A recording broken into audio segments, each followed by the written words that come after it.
Comment faire pour protéger nos enfants lorsqu'on sait l'impact que les écrans peuvent avoir sur leur cerveau? Bonjour, je suis Déborah Mitoire, enseignante et coach parental spécialisée dans les troubles des apprentissages.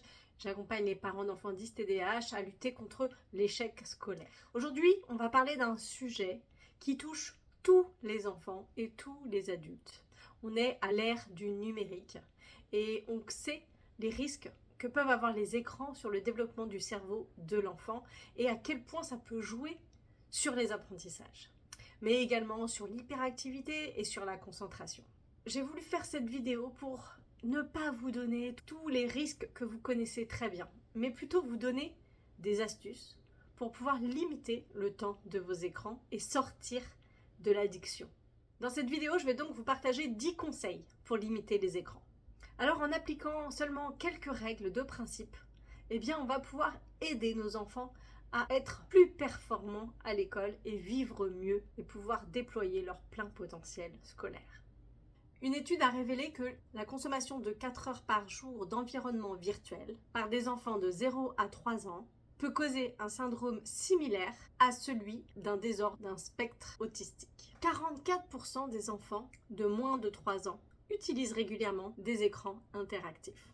L'exposition régulière des écrans va engendrer de la violence, de l'agressivité, un manque de concentration, un trouble du sommeil, un trouble de la concentration. Alors, comment faire au quotidien pour protéger nos enfants? Voici mes 10 conseils. Mon premier conseil est de montrer l'exemple.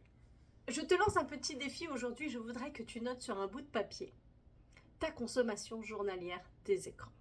C'est par une imitation que les enfants apprennent le plus. Difficile d'interdire les écrans si nous-mêmes, nous sommes constamment devant nos écrans, qu'on se lève le matin et qu'on met les écrans, qu'on mange devant la télé, qu'on allume la télé lorsqu'on rentre du travail.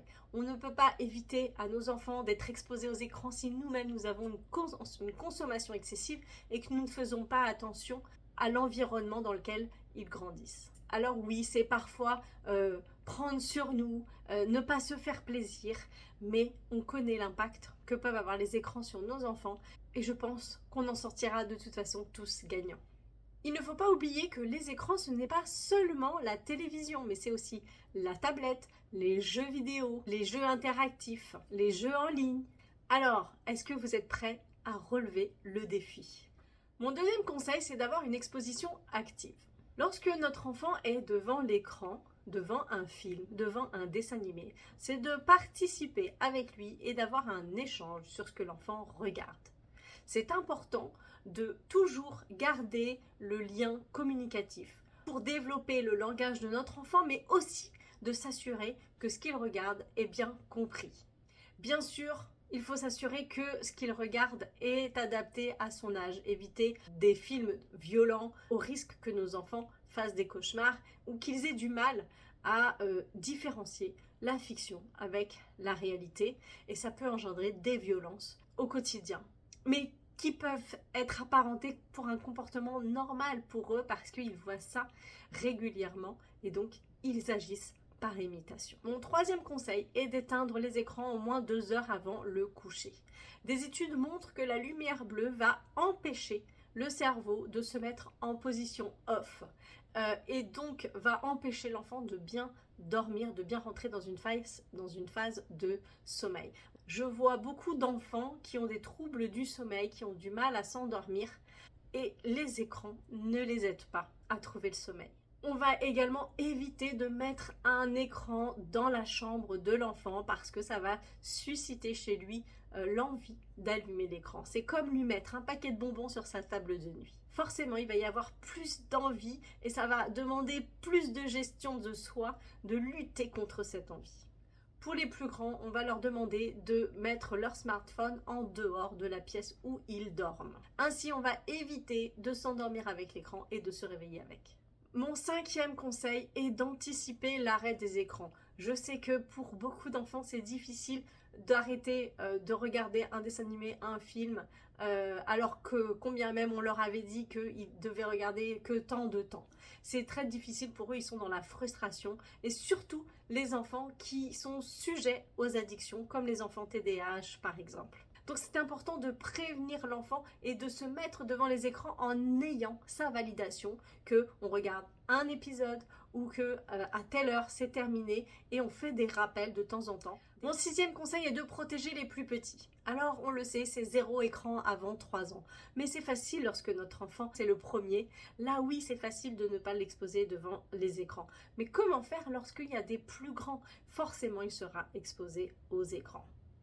Alors, je vous propose plutôt d'éviter d'allumer la télé dans le salon où le petit enfant va être exposé. Mais plutôt, si vous autorisez vos autres enfants à regarder la télévision, de les mettre dans une autre pièce, sur une tablette, un endroit où on va être plus discret et on ne va pas aiguiser la curiosité du plus petit. Mon 7e conseil est de développer de nouvelles habitudes. Souvent, les enfants, ils vont avoir envie de se mettre sur les écrans et finalement, ils vont perdre toutes les habitudes de jouer en dehors des écrans.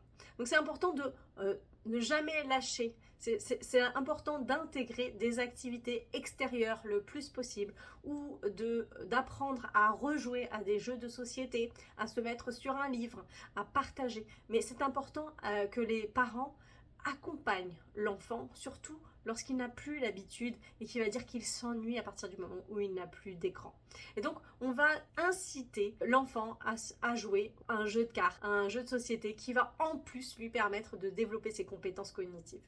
Mon 8e conseil, c'est de proposer des nouveautés, des activités nouvelles dans la famille et de mettre du fun autour des nouvelles activités. On peut proposer par exemple de mettre la musique à fond et de danser, bref, de montrer qu'il y a un intérêt, qu'il y a une vie en dehors des écrans et que l'enfant peut passer un moment fun. C'est que l'enfant il va être attiré souvent par les jeux vidéo, etc. parce que il va y avoir cette sécrétion de dopamine qui va toujours lui demander d'aller plus loin, d'avoir une récompense et du coup qui va créer chez lui cette envie de se reconnecter.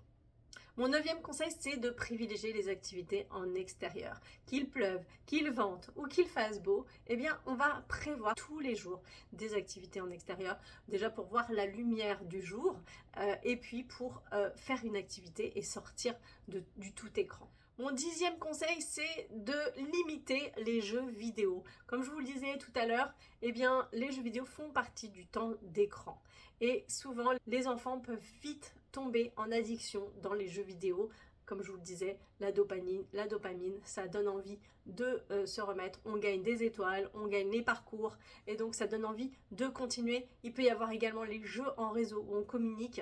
Alors ma petite astuce, c'est de partager avec eux une partie de jeux vidéo et déjà d'avoir donc un moment privilégié avec notre enfant, de s'intéresser à quoi il joue et voir si c'est vraiment adapté à son âge, de partager ce temps avec lui. Vous verrez qu'il sera beaucoup plus enclin à arrêter au moment où vous le demanderez. Je terminerai par ces quelques chiffres qui sont importants à garder en mémoire. 2% des enfants de moins de 5 ans sont accros aux jeux en ligne. Un adulte regarde 221 fois son smartphone en une journée et l'utilise 316 heures par jour. 50% des parents avouent se laisser distraire par leur écran durant leurs échanges avec leurs enfants. 36% des parents utilisent l'écran pendant les repas et 28% l'utilisent quand ils jouent avec les petits. Voilà, j'espère que cette vidéo vous aura donné des pistes pour rééquilibrer le temps d'écran dans votre famille. N'hésitez pas à consulter un professionnel si vous n'y arrivez pas tout seul afin de vous aider à mettre de nouvelles habitudes de consommation face aux écrans.